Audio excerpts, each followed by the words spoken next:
Efesios capítulo 4, versículos del 1 al 4.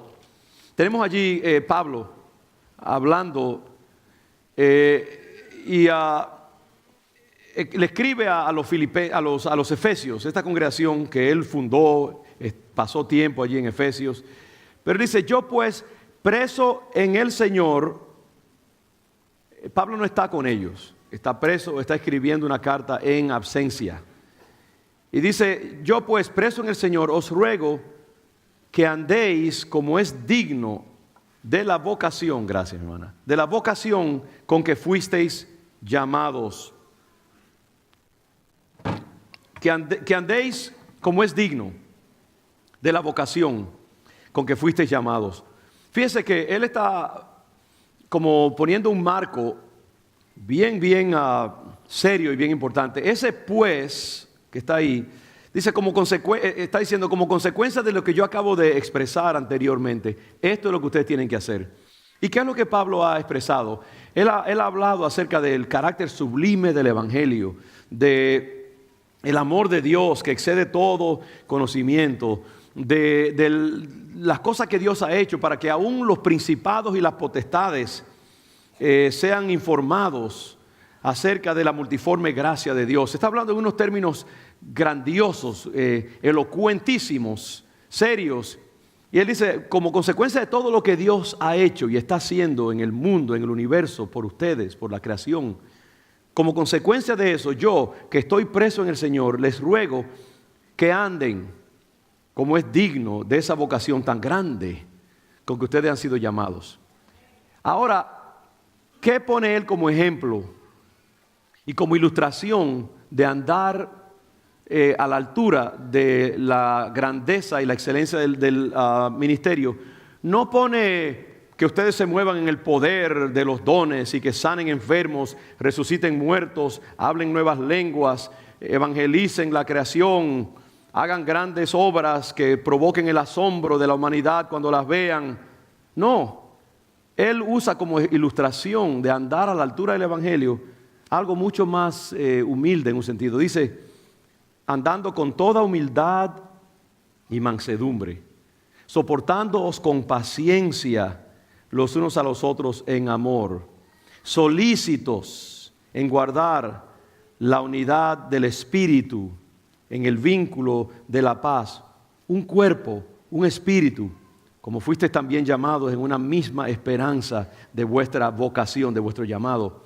Un Señor, una fe, un bautismo, un Dios y Padre de todos, el cual es sobre todos y por todos y en todos.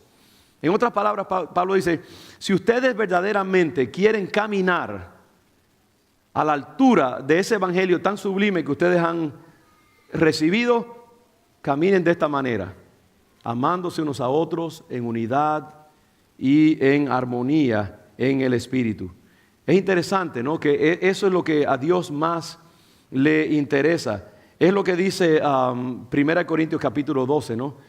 Dice, si yo hablase lenguas humanas y angélicas y no tengo amor, vengo a ser como metal que resuena o címbalo que retiñe. En otras palabras, a Dios le interesa, sí, que vivamos vida de poder, manifestación de los dones, victoria. Pero al final de cuentas, lo que a Dios más le interesa es que nosotros nos vistamos con el carácter de Jesucristo. Y que nuestra convivencia, nuestra relación como miembros de esta congregación refleje el valor y el carácter de Cristo Jesús. Hermanos, la unidad, el amor, la armonía se encuentran entre los valores más importantes en la vida de la iglesia. Hay muchos valores bellos, pero cuando una congregación se relaciona en armonía uno con los otros, cuando hay paz, no hay nada que se asemeje a eso en toda la creación. Es un despliegue de la gloria de Dios en la tierra. Y el Señor Jesucristo Dios valora mucho la armonía y la unidad de su pueblo. Esto es una de las cosas que más gloria trae al Señor y más es capaz de respaldar los reclamos del Evangelio. Mire cuán importante es la unidad del pueblo de Dios, que el Señor Jesucristo en su última, o por lo menos lo que lo registra la Biblia, ya acercándose al punto de su crucifixión y su arresto, Era casi como que podía oír los pasos de los soldados romanos llegando para arrestarlo. Es el momento en que ya casi él está listo para ser crucificado, sepultado y dejar la tierra ya habiendo cumplido su misión. Es uno de los momentos culminantes de todo su ministerio. Y uno pensaría que en un momento así, lo que él diga definitivamente debe haber tenido mucha importancia para él. Esas últimas palabras de un ser humano en la tierra son palabras que están cargadas de destino y de peso y de valor. ¿Y qué escoge él como tema de su oración sacerdotal? Miren el versículo 20 del capítulo 17 de Juan, lo que se conoce como la oración sacerdotal de Jesucristo antes de su arresto. Dice, mas no ruego solamente por estos, es decir, los que están con él, los discípulos, sino también por los que han de creer en mí por la palabra de ellos. Ponga allí Congregación León de Judá en Roxbury, Massachusetts, año 2018. Por los que han de creer en mí por la palabra, para que todos sean, ¿qué? Uno. Eso es lo que está cerca del corazón de Cristo. Que seamos uno, la unidad del pueblo de Dios, la armonía, la integridad de ese pueblo. Como tú, oh Padre, en mí y yo en ti, que también ellos sean uno en nosotros. El Señor está hablando de una unidad y la ilustra con la unidad que existe entre el Padre y el Hijo, la unidad de la Trinidad. En la Trinidad, los tres componentes de la Trinidad están tan unidos que son indisolubles el uno del otro. Son tres en uno. Piense en la armonía que existe entre Jesús y su Padre Celestial. Esa armonía, Él dice, Padre, que la unidad de ellos sea como la armonía y la unidad que existe entre tú y yo. Wow, eso es una aspiración escandalosa, francamente. Y nunca llegaremos a agotarla en todo su carácter completo. Pero ese es el norte que nosotros tenemos que aspirar. Esa es la oración perpetua del Espíritu Santo delante del trono de Dios a favor de su iglesia. Padre, que sean uno, como tú y yo somos uno. Y dice, para que el mundo crea que tú me enviaste. Eso es una de las cosas más misteriosas que el Señor Jesucristo ha dicho. En otras palabras, hermanos, que haya en nosotros tal unidad, tal armonía, tal amor, tal compenetración de vida, que provoque que el mundo crea que Jesucristo es el Señor. Uno piensa a veces que no, lo que convence a la gente es señales y prodigios, lenguas, eventos extraordinarios, predicación verbal del Evangelio, activismo en el Evangelio. Pero el Señor dice, Padre, lo que el mundo necesita ver es la armonía de tu pueblo y eso los va a convencer de que yo soy el Hijo de Dios y que tú me has enviado. ¿Por qué la unidad del pueblo de Dios tiene esta capacidad para convencer al mundo de que Jesucristo es el Señor? Yo pienso que en buena parte es porque la unidad de un grupo de hombres y mujeres en este mundo es algo tan raro que solamente por un mover de Dios puede eso darse. Porque el orden natural del mundo es hacia la división, la disgregación, la separación, el conflicto, la tensión entre los seres humanos. Y cuando nosotros, que somos extraños unos a los otros, venimos de diferentes países, diferentes culturas, diferente proveniencia étnica, diferentes trasfondos políticos, económicos, sociales, géneros diferentes, temperamentos diferentes. Si podemos coexistir en armonía unos con los otros, domingo tras domingo, semana tras semana, actividad tras actividad, evento tras evento, encuentro tras encuentro, si nosotros como comunidad podemos mantenernos unidos en amor, eso, hermanos, es algo tan sorprendente, tan poco característico del comportamiento humano, que es como si estuviéramos viendo a Cristo en persona cuando vemos eso en un lugar. Porque el orden generalmente de las congregaciones, el orden del cristianismo, ¿cuál ha sido la trayectoria del cristianismo en 2000 años? Hermanos, desgraciadamente la oración de Jesús todavía está por cumplirse, francamente. Hoy tenemos miles de denominaciones, literalmente. Tenemos miles de grupos. La iglesia de Cristo, el cuerpo de Cristo está dividido. Católicos, evangélicos, pentecostales, no pentecostales, griegos ortodoxos, rusos ortodoxos, armenianos, hay de todo. Y hay una separación, aún dentro de una congregación muchas veces. Las iglesias están separadas entre grupos caribeños y aún los grupos caribeños. Hay iglesias predominantemente dominicanas o puertorriqueñas. Aún en los centroamericanos hay iglesias mayormente salvadoreñas en su orientación o guatemaltecas. Al nivel general hay iglesias de clase media alta, hay iglesias más pobres, hay iglesias de gente altamente educada, otras de gente de no tan alta educación. Generalmente los cristianos gravitamos hacia los que son parecidos a nosotros. Una iglesia diversa que viva en armonía es un milagro, es un fenómeno de la naturaleza, francamente. Y no de la naturaleza, es de la sobrenaturaleza, es del reino de Dios, que lo único que lo hace posible. Entonces, cuando yo veo un pueblo como el nuestro, tan diverso, con tantas diferentes nacionalidades, colores, trasfondos de todo tipo, y yo veo a ese pueblo conviviendo, yo le doy gloria al Señor, le doy gracias al Señor. Y a nosotros tenemos que considerarnos una señal a la ciudad. Esta mañana tuvimos un primer servicio donde también hay una gran diversidad de personas con otro idioma predominante, muy diversa. Y estos dos grupos son un solo cuerpo y coexistimos.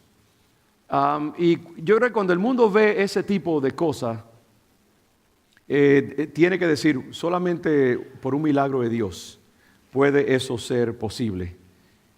Y eso es lo que Dios más valora. Y es algo que tenemos que proteger, hermanos, con toda la fuerza de nuestro corazón y de nuestro espíritu. Que nosotros podamos ser una apologética del Evangelio. Apologética quiere decir que el mejor argumento lógico que nosotros podamos presentar ante el mundo de que Cristo es real es que se pueda crear una comunidad que funciona como un cuerpo, que funciona como un organismo unido, perfectamente coordinado en sus partes. ¿Sabe que la imagen más elocuente de la iglesia que se ha podido ofrecer en los 2000 años de historia de la iglesia es la imagen de un cuerpo? ¿Por qué? Porque un cuerpo cuando funciona bien y una psicología cuando funciona bien es un milagro de la naturaleza. Billones literalmente de células, miles de funciones coordinadas actuando en un momento dado. Piense en la complejidad ahora mismo de lo que estamos viviendo aquí. Yo estoy hablando, estoy gestionando, estoy parado. ¿Sabe que el pararse uno no es algo natural? Esto requiere un esfuerzo del cerebro y una coordinación de muchísimas partes. Pararse es algo que uno toma por sentado, es un milagro de la naturaleza. Y como moverse mientras estamos moviendo las manos y hablando, eso requiere. Hace poco nosotros vimos una presentación por un neurólogo, un neurobiólogo, y usando unos aparatos que podían registrar ciertas cosas visualmente en una pantalla, mostró lo complejo que es simplemente una persona dar un paso y caminar hacia algo. Todas las cosas que están pasando en el cerebro y dónde está mirando uno y todo eso, es complejísimo. Y aún, no solo los movimientos, sino lo que está pasando en nuestro cuerpo. Sangre corriendo, un corazón latiendo, diferentes hormonas siendo secretadas, explosiones electroquímicas en el cerebro y en diferentes partes del ser. Eliminación de cosas y acumulación de otras esencias para ser o desechadas o deshechas, o una cantidad de cosas. Increíble lo que es un cuerpo humano, con su psicología, con sus emociones, sus recuerdos, su voluntad en ejercicio. Y todo funciona, todo produce un efecto coherente hablamos, ejecutamos cosas, trabajamos, hacemos transacciones, todo por una coordinación increíble de diferentes elementos. Eso es la iglesia. Yo diría que es más complejo todavía.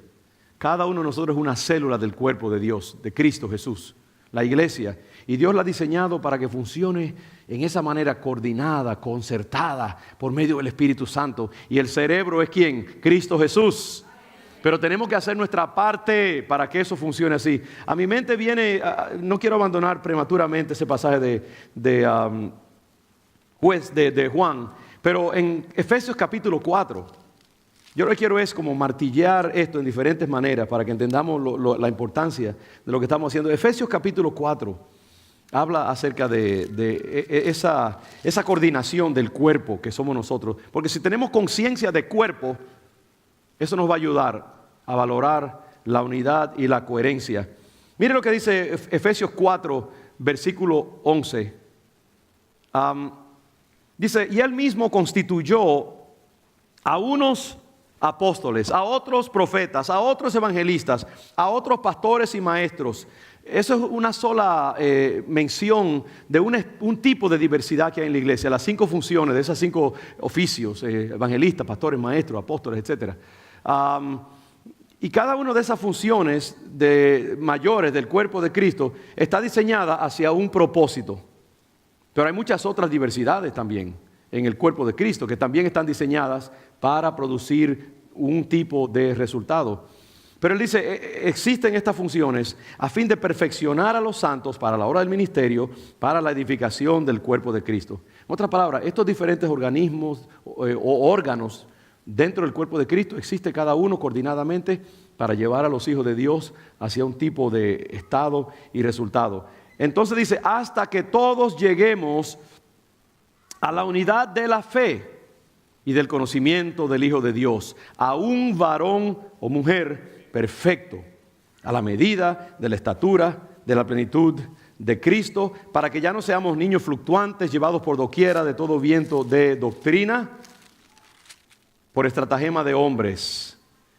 Entonces, mire, en vez de ese estado caótico de diferentes doctrinas, diferentes influencias y llevado por un lado para otro como un cuerpo esquizofrénico, dice, sino que siguiendo la verdad en amor, crezcamos en todo en aquel que es la cabeza, imagen de cuerpo, metáfora de cuerpo, que esto es Cristo. Dice, de quien todo el cuerpo, bien concertado y unido entre sí por todas las coyunturas, que se ayudan mutuamente según la actividad propia de cada miembro, recibe su crecimiento para ir edificándose en amor. Wow, uno como que se le da el aliento solamente leyendo la magnitud, el carácter sublime de la concepción de Dios para la iglesia. Es un cuerpo bien concertado, con una sola doctrina, una sola fe, un solo espíritu, un solo Dios, un solo Señor, un solo bautismo, un solo ánimo que nos... unánimes. ¿De dónde viene la palabra unánime? De un ánimo. Esa unidad a la cual Dios nos llama. Así fue que Dios diseñó el cuerpo, hermanos, de la iglesia.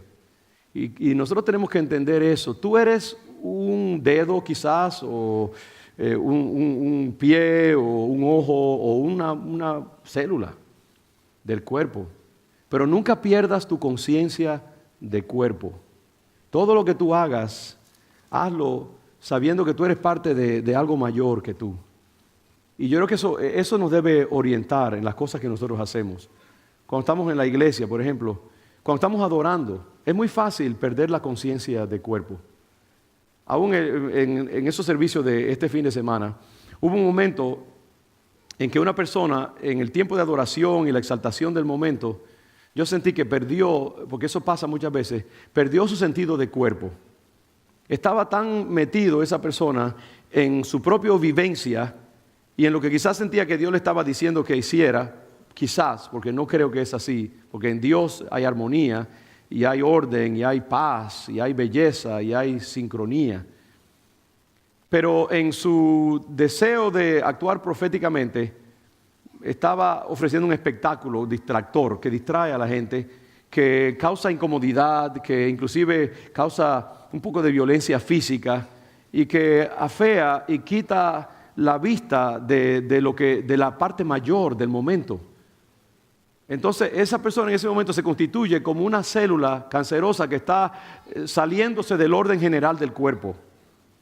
Puede que esa persona esté muy metida en su momento y en su vivencia, pero no está funcionando a la luz de cuerpo. ¿Sabe? Es como cuando una persona tiene un problema neurológico y una mano comienza a temblarle o una parte del cuerpo comienza a moverse de una forma no controlada. ¿Y qué hace eso? Ofrece un espectáculo distractor y disturbing. Causa un poquito de preocupación. Ahora, cuando una persona funciona conforme a un sentido de cuerpo, mide cualquier manifestación a la luz del cuerpo y dice, esto, mis hermanos, ¿cómo se sentirán mientras yo llevo a cabo esto? ¿Estoy siendo de bendición, inspiración, edificación? ¿O estoy siendo un elemento de preocupación más bien para otros? ¿Los estoy distrayendo? ¿Cómo pensará el visitante que no entiende de estas manifestaciones? ¿Estará bendecido? ¿Cómo pensará el anciano del nivel de mi voz? Lo que estoy haciendo, ¿bendice al pastor que está predicando o lo distrae o le causa preocupación? Ahora, hay momentos en que el Señor es absolutamente soberano y Él puede hacer cosas bien raras y no huimos de esos momentos. Pero eso debe ser más bien, yo creo que la excepción y no la regla, por mucho. Y tenemos que estar muy seguros de lo que estamos haciendo cuando hacemos algo que violenta el sentido de cuerpo, de unidad, de armonía, de coherencia. ¿Entienden lo que estoy diciendo? A veces pensamos, voy a decir una palabra profética, y nos paramos, y no estamos pensando en eso hiere, causa escándalo, causa distracción, edifica, bendice. No pasamos la intervención por el proceso, por el sedazo del cuerpo. Y entonces, en vez de ser de bendición, no lo es de distracción y piedra de tropiezo. Solo una manera, como les digo, porque no quiero perderme en eso, pero todo lo que nosotros hacemos, muchas veces en las relaciones de la iglesia, nos herimos unos a otros, decimos cosas que son hirientes, que son condenadoras de los demás, que le causan heridas a las personas y simplemente porque queremos descargar algo que nosotros sentimos y creemos que estamos haciendo la voluntad de Dios, pero verdaderamente estamos edificando el cuerpo, estamos siendo de salud. Lo que le quiero decir es ese concepto que estoy tratando de expresar, conciencia de cuerpo. Siempre entendamos que nosotros no somos una isla, somos un continente, unidos por diferentes lazos invisibles. Y lo que yo hago afecta a mis hermanos, afecta a la iglesia, afecta a cómo el Espíritu Santo se manifiesta en la vida de la congregación. Un acto mal llevado a cabo de hiriente puede contristar al Espíritu Santo y afectar a toda una iglesia en un momento dado. Y por eso es que tenemos que tener un santo temor de cómo afectamos la vida del pueblo de Dios. Esa conciencia de cuerpo que es tan importante, ¿no? Y esta metáfora de cuerpo está por todas las partes de la Escritura. Y Jesucristo dice así, para que sean uno, así como nosotros somos uno, yo en ellos, tú en mí, estoy volviendo a Juan 17, para que sean perfectos en unidad, para que el mundo conozca que tú me enviaste, vuelve a repetir esa expresión, y que los has amado a ellos, como también a mí me has amado. Esa unidad de la iglesia es uno de los grandes distintivos y como digo, es uno de los grandes argumentos a favor del llamado de Dios a la iglesia y de Cristo como Señor y Salvador. Y de nuevo, el hecho de que nosotros podamos mantener esa unidad como cuerpo tan diverso que es Congregación León de Judá, va a ser algo muy, muy especial. Y Dios nos ha permitido llevarlo eso durante 30 y pico de años de existencia. Y tenemos que protegerlo y valorarlo hasta el último instante. Ahora mismo, yo le decía a la iglesia del grupo esta mañana de un artículo en el New York Times que leí acerca de por qué muchos afroamericanos están abandonando las iglesias blancas a las cuales asistían por años a veces. Y es porque muchas veces cuando se dan cuenta, y esto puede ser legítimo o no, pero cuando se dan cuenta de que la iglesia se afilia con otros valores políticos que parecen ignorar o negar los intereses de su raza, pues se sienten violentados, se sienten descuidados, se sienten que el vínculo del amor ha sido roto y se van heridos. Y en realidad nos enseña lo difícil que es mantener en nuestro tiempo, en América, la unidad de razas y de grupos socioeconómicos. América está más dividida que nunca en la historia. Atomizada en 20,000 intereses y grupos, cada uno de interés. Los homosexuales tienen sus intereses, y hoy en día ya no solo los homosexuales, sino los transexuales, los transgéneros, los de ningún género, los que tienen géneros que existen solo en un planeta que todavía no hemos descubierto. Pero también hay grupos económicos, hay grupos raciales, hay grupos de mujeres versus hombres. Es una disgregación increíble de esta nación. ¿Por qué? Porque cuando una persona no está unida por un sentido de cuerpo, lo que va a pensar es en su propio interés, su propia necesidad, y no va a haber unidad. El mundo entero se está desprendiendo, es decir, desmembrando por esa disgregación, ese conflicto. La Unión Europea, que ha sido uno de los experimentos más grandes y más nobles y más sustanciosos en los últimos 40 años de unidad de diferentes países, que están bastante, comparten una historia, a veces de siglos, en diferentes maneras, común. Pero hoy en día también está amenazando con despedazarse, porque las fuerzas gravitacionales de romper las cosas se están haciendo sentir allí. Y el mundo está dividiendo en tantas diferentes maneras. La iglesia, yo diría que es la única esperanza para la humanidad. Y la iglesia unida. Entonces tenemos nosotros que valorar la importancia de lo que nosotros tenemos aquí y protegerlo como se protege una matita frágil. Estas orquídeas, son orquídeas, ¿verdad? ¿Sabe que la orquídea es una de las flores más exquisitas, más bellas, pero también una de las más delicadas? Y en cualquier exceso de agua o poca agua o lo que sea, la puede destruir en un momento dado. Así como es de bella, así es de frágil. La unidad de la iglesia es así mismo, hermanos. Así como es de bella de contemplar, así mismo el diablo puede venir, sembrar cizaña y dividirla en un momento dado. Dividir hermanos, dividir grupos. El diablo no es muchas veces el origen de la división de la iglesia. Le echamos al pobre diablo la culpa de cosas que él no tiene nada que ver con ello.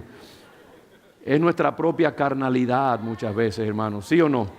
Nuestro egoísmo, nuestro orgullo, nuestra falta de paciencia unos con los otros, nuestra necesidad de vomitar lo que está dentro de nosotros en vez de aguantarlo para poder hacerlo en un contexto apropiado.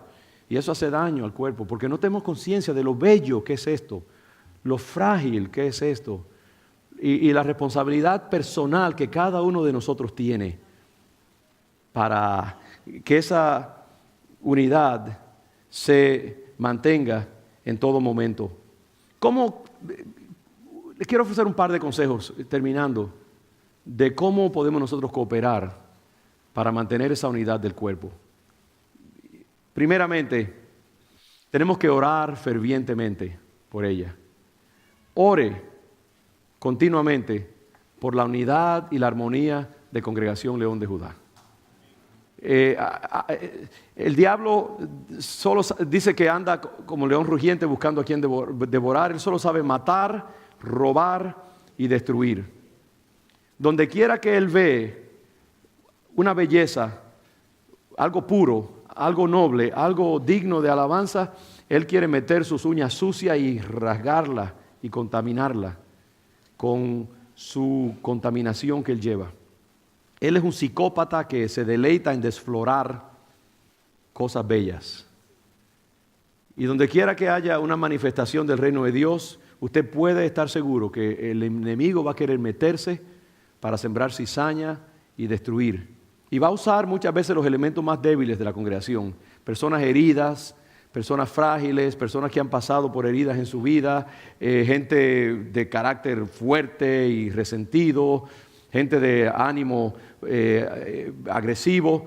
Va a usar los elementos donde él sabe que hay algo que se parece a él y donde él ha estado antes.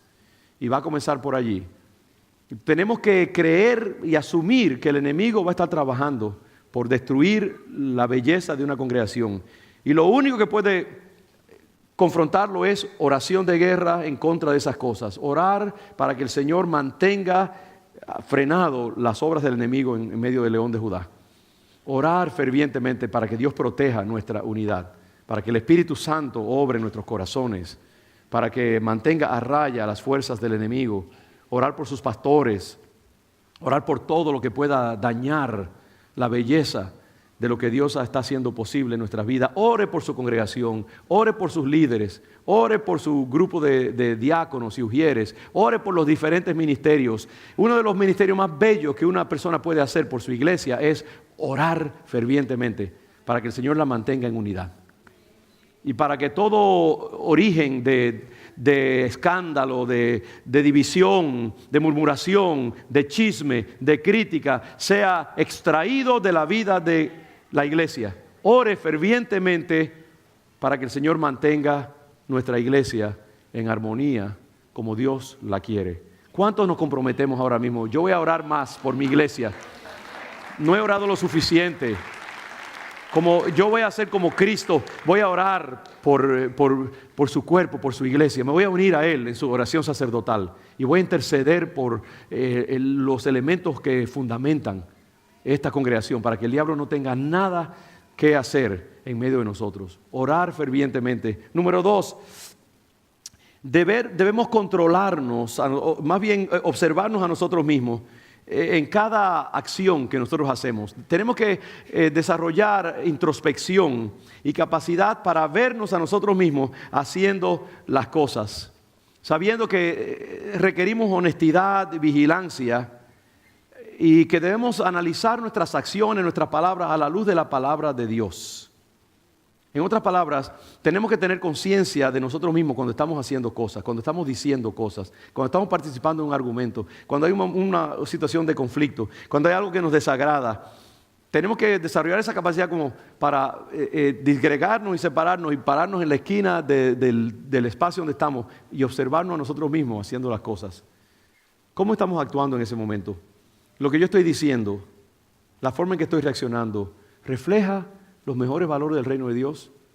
¿Esto que estoy haciendo edifica? ¿Lo estoy haciendo por simplemente desquitarme o descargar una mala energía que tengo dentro de mí, no importa qué pase? ¿O lo estoy haciendo en el Espíritu del Señor? ¿Estoy yo operando conforme a esos valores que ahora mismo estamos predicando? Tenemos que vernos a nosotros mismos. Hay mucha gente que no tiene la capacidad para observarse actuando. Nos metemos tanto en la situación que perdemos la capacidad para criticarnos mientras participamos en un drama personal. Y una de las manifestaciones de madurez mayores es cuando uno puede observarse a sí mismo críticamente, aún mientras está involucrado en un momento dado, y ver si verdaderamente estamos haciendo lo que dice la palabra de Dios que estemos haciendo. Muy interesante que en el servicio de la mañana, después de la predicación, casi instantáneamente, después que terminó la predicación, Meche y yo fuimos partícipes de alguien que parece que le pasó a 100 millas por hora la predicación por encima de la cabeza. Y ciertamente es una persona que tiene serios y graves problemas psicológicos, no es una persona típica. Pero yo me sonreí dentro de mí que, wow, a pesar de yo estar haciendo acrobacias aquí arriba para convencer, esta persona le pasó a 1000 millas por hora el tren y no captó lo que había. Y eso pasa muchas veces. Y es que, de nuevo, pidámosle al Señor, yo pido al Señor siempre lucidez para verme a mí mismo en el momento en que estoy participando en algo y pensar si estoy siendo objeto de escándalo, de herida, de ofensa. Pidámosles al Señor, hermanos. El único punto de comparación no somos nosotros mismos, porque uno no puede mirarse las espaldas. Tiene que haber un punto de referencia diferente a nosotros. Y el único punto de referencia es la palabra de Dios y los valores de Dios. Y el ejemplo de Cristo Jesús. Eso es tan importante. Cristo es el norte, Cristo es el punto de referencia. Cristo es la plomada con la cual medimos la verticalidad de nuestras acciones, los valores del Evangelio. Y de paso les digo, hermanos, que las iglesias no predicamos lo suficiente acerca de estos valores. Sobre todo las iglesias llamadas llenas del Espíritu y todo esto. Pasamos más tiempo hablando de Apocalipsis, de la segunda venida, de la bestia, del anticristo, de los dones, las lenguas y sanidad y poder. Y nos olvidamos de este aspecto tan importante de la vida cristiana, igual o más importante, que es el fruto del Espíritu Santo. El fruto del Espíritu, el carácter de Jesús. La medida de la madurez de un cristiano no es su capacidad para hacer milagros, señales y prodigios, ni siquiera para ganar almas para Cristo. Es que ejemplifique el carácter de Jesús y los valores del reino de Dios. Y les remito a Gálatas, que es tan importante leerlo, que yo creo que sí. Gálatas 5 creo que es, las obras de la carne y el fruto del Espíritu. Eso es lo que permite que una iglesia camine en armonía. Gálatas 5 dice, digo pues, andad en el Espíritu y no satisfagáis los deseos de la carne, porque el deseo de la carne es contra el Espíritu y el del Espíritu es contra la carne, y estos se oponen entre sí para que no hagáis lo que quisiereis. Si sois guiados por el Espíritu, no estáis bajo la ley. Tenemos que pedirle al Señor, Señor, ayúdame a yo caminar conforme a los valores del Espíritu. Y no son solamente los valores, como digo, de actos estruendosos y espectaculares. Son a veces actos humildes y sencillos, pero que tienen una belleza extraordinaria. Y entonces el apóstol Pablo habla de cuáles son las obras de la carne: adulterio, fornicación, inmundicia, lascivia, idolatría, hechicerías, enemistades, pleitos, celos, iras, contiendas, disensiones, herejías, envidios, homicidios, borracheras, orgías y cosas semejantes a estas. Por si acaso se le escapó algo. Parece que era dominicano el apóstol Pablo. Y cosas semejantes. Para que no se quede nada por ahí, ¿no? Esas son las obras de la carne, de la biología, de la animalidad humana, lo terrenal. Ahora mire el fruto, dice, mas el fruto del Espíritu, versículo 22, es amor, gozo, paz, paciencia, benignidad, bondad, fe, mansedumbre, templanza. Contra tales cosas no hay ley. En otras palabras, hermanos, si estas cosas están en ustedes y abundan, no os dejarán estar ociosos ni sin fruto. El diablo, no hay ley, no hay acusación, no hay legislación capaz de atacar a un hijo de Dios que está caminando en estos valores. Y una iglesia que se rige por estos valores en su cotidianidad es una iglesia inviolable, inaccesible, invencible. El diablo no sabe qué hacer con ella, ni tampoco con un individuo que dedica su atención a esos valores. Y esos son los valores, hermanos, que me llamo a mí mismo. Esto me hinca a mí, me hiere cuando yo lo leo, porque hay muchas de esas cosas que tienen que ser extirpadas de mi vida, pero también de todos nosotros, de esta iglesia. Y tenemos que vestirnos con la vestidura de Cristo Jesús. Y tenemos que darle importancia a estas cosas, hermanos. Ahí es donde está la raíz de nuestra felicidad y de nuestra esperanza. Mientras nosotros más practicamos estas cosas y nos vistamos con la vestidura del nuevo hombre, la nueva mujer, menos acceso tendrá Satanás a nuestros hogares, nuestros cuerpos, nuestras emociones, nuestros hijos, nuestros matrimonios, nuestros seres queridos, nuestros anhelos, sueños, visiones. Y entendamos eso. Tenemos que desarrollar un sentido tan doloroso de nuestra incapacidad en esas áreas, que vengamos clamando al Señor cada día para que el Señor nos dé esa capacidad para estas cosas, que muramos cada día más al yo. Porque contra tales cosas no hay ataque del diablo que pueda prevalecer, ni en una iglesia, ni en un individuo, ni en un hogar, ni en un matrimonio. Mientras tú mates Mientras tú más mates esos aspectos de tu biología, más invencible serás en tu caminar. Entonces, siempre obsérvate y pregúntate, ¿estoy yo viviendo conforme a esos valores del fruto del Espíritu Santo, el carácter de Cristo, su forma de actuar en el mundo? Ora fervientemente, compárate a ti mismo en una forma no paranoide ni obsesiva, sino simplemente como algo de vida, que lo haces naturalmente. Y pregúntate si estás aplomado a la palabra del Señor. Otra cosa que ayuda mucho es esto, de pedir perdón de manera rápida y frecuente. ¿Quién no ofende en la vida? ¿Quién no le pisa el callo a alguien? ¿Quién no dice algo que no debió haber dicho? ¿Quién no ofende con una palabra, un arranque de irritación o de molestia simplemente? ¿Quién no despide a alguien en una forma violenta y abrupta en un momento de molestia? A uno lo están ofendiendo continuamente y están continuamente haciendo cosas que ameritan muchas veces, justifican que uno actúe de una forma indebida, pero en esos momentos debe haber en nosotros tal conciencia de querer ser como Cristo, que seamos rápidos. Si detectamos que hemos ofendido según las normas de la palabra de Dios, porque muchas veces hemos ofendido y puede que sea necesario, pero la palabra, ¿qué dice la palabra? ¿Qué dice Cristo? ¿Qué haría Cristo? What would Jesus do? Como dice en inglés. Entonces, si detectamos que algo se salió de la norma que Cristo establece, mire, pida perdón. Yo creo que todos debemos estar continuamente pidiendo perdón y disculpas, sin ser tampoco inapropiados. Pero nosotros estamos ofendiendo continuamente. Y pedir perdón es la cosa más sanadora que hay en el mundo.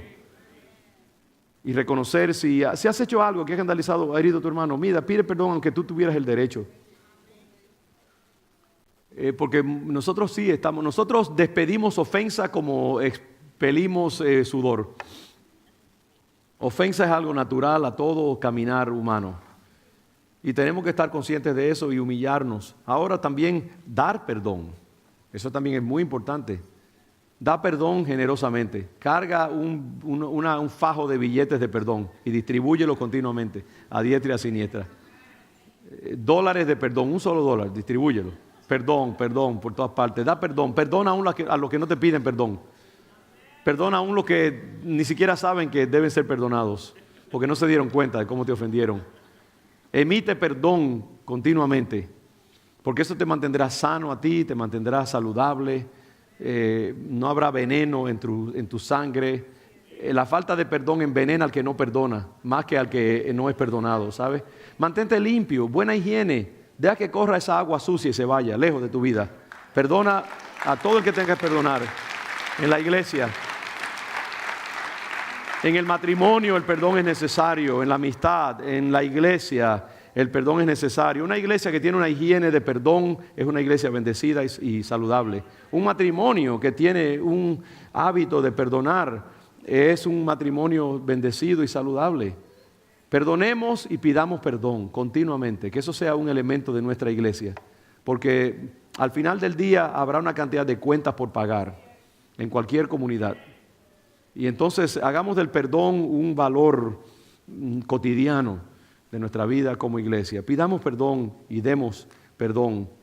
Otro punto de referencia, debemos hacer un pacto para convertirnos en agentes activos, valga la redundancia, de reconciliación y amor tanto dentro como fuera de la iglesia, y estar dispuestos a pagar el precio por hacer esto. En otras palabras, yo nos invito a convertirnos cada uno de nosotros en un agente de la paz de Cristo.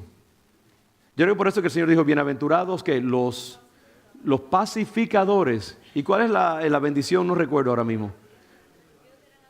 Porque ellos verán a Dios. Imagínense qué premio más grande. Ser un pacificador es una misión increíble. Tan bella como ser evangelista o como ser sanador físico o cualquier otra función. Comprometámonos a no ser piedra de tropiezo, a no ser agentes de rencilla, de murmuración, de contaminación. ¿Por qué marcar la conciencia de un feligrés, de un compañero tuyo, con un comentario que no edifica, excepto para tú sacarte tu propio veneno y echárselo a él? Eso es lo que estás haciendo. Le estás vomitando encima, perdonen la expresión. En vez de convertirnos en agentes de paz, donde hay rencilla, como la oración de San Francisco, ¿no?, de Asís, ser un agente del amor de Dios, la reconciliación del Señor, buen consejo. Cuando tú ves un ánimo enardecido que quiere atacar porque lo atacaron, que tu palabra bendiga y calme el ánimo, en vez de echarle más leña al fuego, más gasolina al fuego. Aconsejar, guardar las cosas, callar más, encubrir la falta. ¿Sabe lo bello que es cuando tú encubres la falta de tu hermano en vez de desplegarla para que otros la vean? Eso requiere mucho, hermano. Yo les digo, hay que estarse mordiendo la lengua cada minuto porque uno quiere, lo sabroso que es tú sacar algo y decirle, mira, ora por fulanito porque tal y tal cosa. Eso es bueno, es rico, ¿verdad? Y uno como que la lengua le pica por sacarlo. Pero uno hace un voto, no, yo no voy a ser una fuente de daño para mis hermanos, más bien voy a encubrir su falta, los voy a bendecir. Qué lindo es eso. Cuando la gente sabe que pueden voltearte la espalda y a lo máximo lo que va a salir es un Q-tip de eso con algodón en la punta para bendecirlo, no un cuchillo para metérselo en la espalda. Qué bueno es cuando somos gente sin armas, sin puya. Y la gente puede confiar en nosotros y poner su humanidad allí, y nosotros no vamos a hacer lo que le hagamos daño a esa persona, le los critiquemos, le señalemos sus faltas, sus fallas. Ser un agente de reconciliación, un agente de paz en el mundo. Hermanos, el mundo necesita reconciliadores. El mundo necesita gente que haya hecho un voto de castidad en ese sentido de la palabra. ¿Por qué ahora mismo no nos comprometemos delante de Dios? Ahora mismo, absorbe tú el impacto del pecado alrededor de ti. Absórbelo. Y entonces pídele al Señor que te sane al final del día. Y que lo tome Él y te libre de lo que tú has absorbido. Tú has llevado la cruz de tu compañero. La has cargado. Has sido crucificado en tu discreción, en tu silencio, en tu remitir, a callar, a aguantar. Y ahora el Señor dice, yo te voy a sanar al final del día. No te preocupes. Porque estás haciendo lo que hizo mi hijo. Y te bendigo y gracias por ser una extensión de mi acción en la tierra. Hermanos, yo pronuncio palabras de paz sobre esta congregación en esta tarde. En el nombre de Jesús, yo pido que nuestro Padre Celestial nos constituya en agentes de su gracia y de su bendición, agentes de reconciliación y amor, tanto dentro como fuera de la iglesia. Y estemos dispuestos a nosotros absorber la cuenta y decirle, yo voy a pagar eso, aguántalo allí, dame el recibo al final, yo lo pago. Y lo último que debemos hacer, que nos ayuda mucho en esta empresa de ser una iglesia, una congregación armoniosa, debemos comparar nuestras acciones, y ya he aludido a esto, con el comportamiento del mismo Jesucristo. De nuevo, ¿cómo se comportó Jesús? El pasaje más exaltado de toda la Biblia, hasta cierto punto, se encuentra en Filipenses capítulo 2. Y está dado en el contexto de la armonía, la unidad y el amor. Y les dejo con esto ahora mismo. Vayamos al capítulo 2 de Filipenses. La norma es Jesús. El ejemplo que nos persigue y en nuestro punto de referencia siempre debe ser Jesús, su acto máximo de bendición. En el capítulo 2, Pablo dice, por tanto, si hay alguna consolación en Cristo, si hay algún consuelo de amor, si alguna comunión del Espíritu, si algún afecto entrañable, si alguna misericordia, completad mi gozo, sintiendo lo mismo, teniendo el mismo amor, unánimes, sintiendo una misma cosa.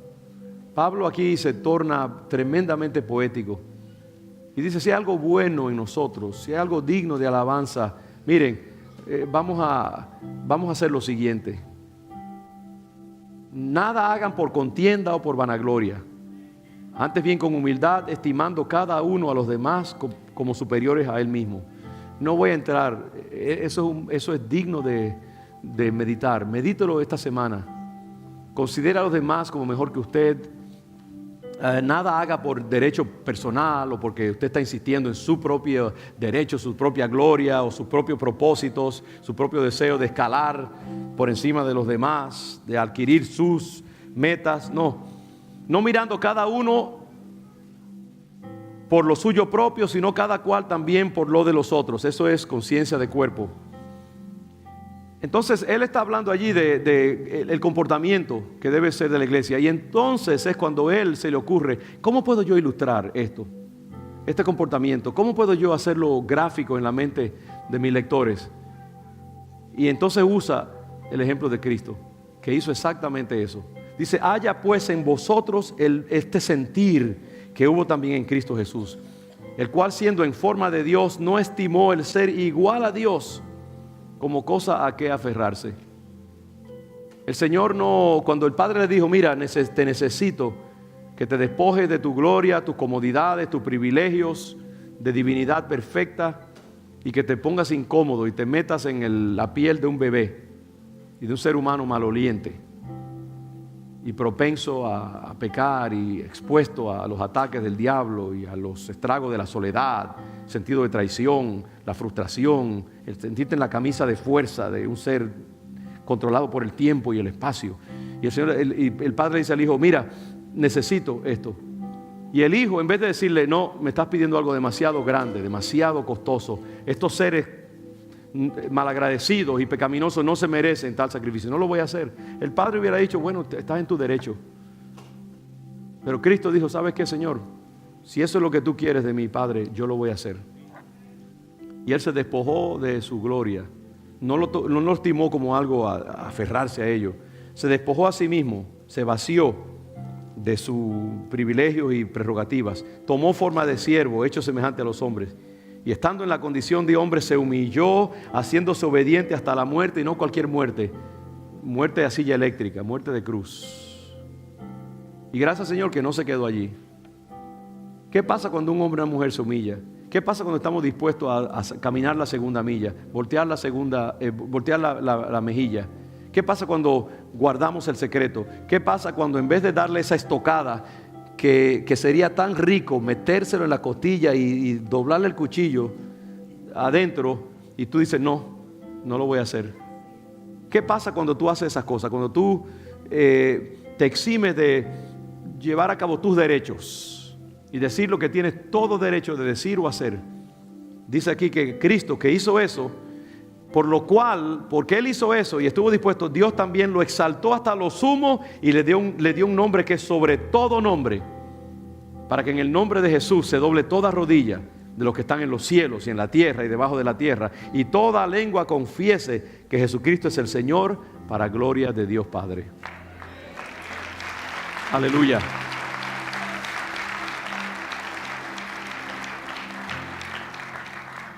Es irónico, hermanos, es paradójico, pero cuando nosotros dejamos de insistir en nuestros derechos y tenemos el valor moral de ponerlos a un lado en aras del beneficio del evangelio, de la unidad de la familia, del matrimonio, de la congregación, cuando nos convertimos en agentes de la gracia de Dios en el mundo y pagamos el precio por ello, paradójicamente Dios nos devuelve con creces lo que hemos sacrificado. O si nosotros tuviéramos el valor para tratar de vivir así por 6 meses solamente, descubriríamos que es la manera más exaltada y más hermosa de uno vivir. Y que eso nos hace inviolables y nos levanta a un nivel mucho más alto de salud, de bendición, de provisión, de prosperidad, de gloria. Comencemos, hermanos, en ese gran silencio, en ese gran aguantarnos de acción, hay un poder increíble. Esa cruz que Cristo se montó encima derrotó a los principados y a las potestades, los exhibió públicamente, desató más energía que la bomba más explosiva que el universo haya concebido, más poderosa que un hoyo negro, más explosivo que la explosión de una galaxia entera. Cristo crucificado, clavado, sin poder moverse, experimentando el dolor más grande, la agonía más grande que un ser humano en aras de otros, desató poder. Uno puede ver círculos concéntricos de energía saliendo de la cruz por todos los siglos, viajando a través de los siglos, viajando hasta la eternidad, redimiendo toda una humanidad y quitándole el poder al diablo y la ponzoña a la muerte, por lo que Cristo hizo en la cruz. Nosotros cada día podemos constituirnos y pasar por pequeñas crucifixiones que desatan pequeñas explosiones de gracia y de bendición en el mundo. Estamos dispuestos a hacerlo. Vamos a asumir póngase de pie o arrodíllese, baje su cabeza. Yo estoy ahí con ustedes ahora mismo pidiéndole al Señor que me ayude a vivir esto que estoy predicando. Lo predico con temor y temblor, porque me falta mucho para yo poder vivir a la altura de ello. Pero lo predico porque estoy leyendo un periódico que vino del cielo y me dice: léele esto al pueblo y aplícatelo tú también. Este es el mensaje del Evangelio, hermanos. Y en esta tarde sublime, el Señor le dice a Congregación Leandujá: yo quiero que ustedes vivan así, en sus matrimonios, en la calle, en la escuela, en la universidad, el trabajo, en el taxi, en lavando los platos, en las conversaciones, en tu ministerio. Yo quiero vivir así, Padre, quiero vivir así, ayúdame, ayúdanos, Señor.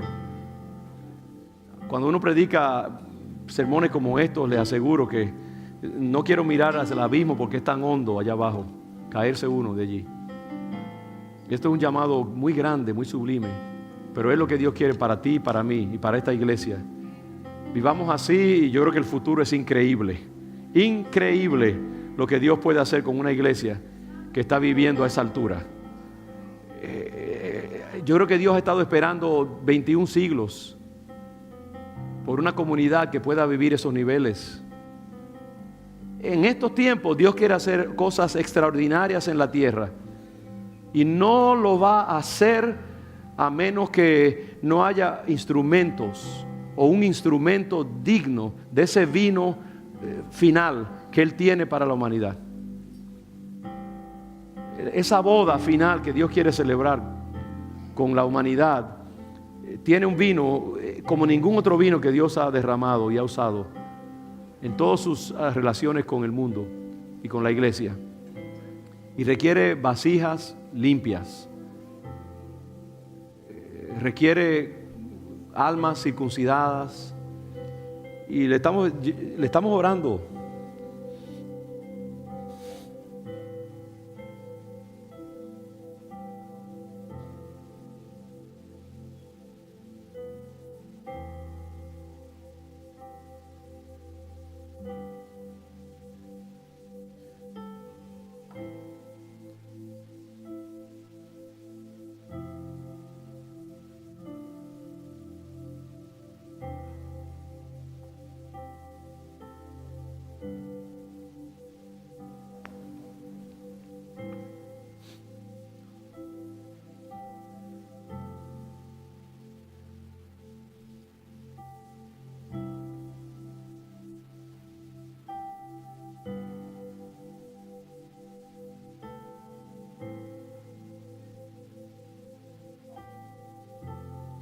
Le estamos orando al Señor que nos deshumanice casi. Fíjese lo escandaloso, que ponga un nuevo programa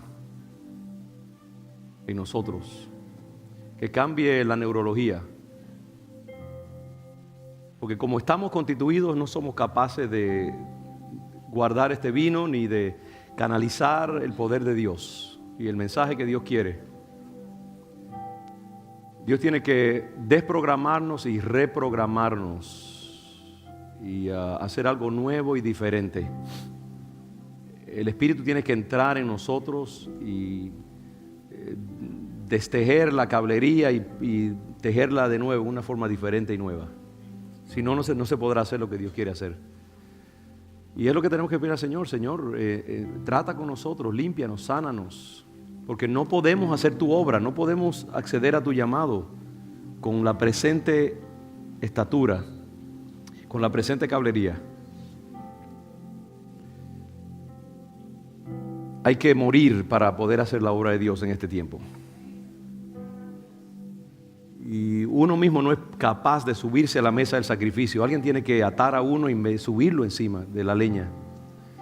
Dios tiene que hacerlo, tiene que hacer eso con nosotros, cada uno de nosotros. La única manera. Pero tiene que hacerse, y este es el tiempo, y Dios quiere que se haga. Y tiene que comenzar con entregarnos al Señor y pedirle que nos reprograme y nos cambie. De eso va a salir algo muy poderoso, muy bello. Queremos eso, lo queremos ardientemente. Y Espíritu Santo, te decimos, obra, trata con nosotros, cámbianos. O sea, reconocemos nuestra incapacidad, Señor. Y tú eres poderoso para llevarlo a cabo. Sírvete de nosotros en este tiempo, Padre. Tú estás buscando vasijas limpias. Límpianos y trata con cada uno de nosotros, nuestros matrimonios, nuestras familias, nuestros ministerios. Queremos hacer tu voluntad y agradarte, Señor. Gracias, Padre. Gracias por tener paciencia con nosotros. Te amamos, te bendecimos. En el nombre de Jesús te damos gracias, Señor. Amén.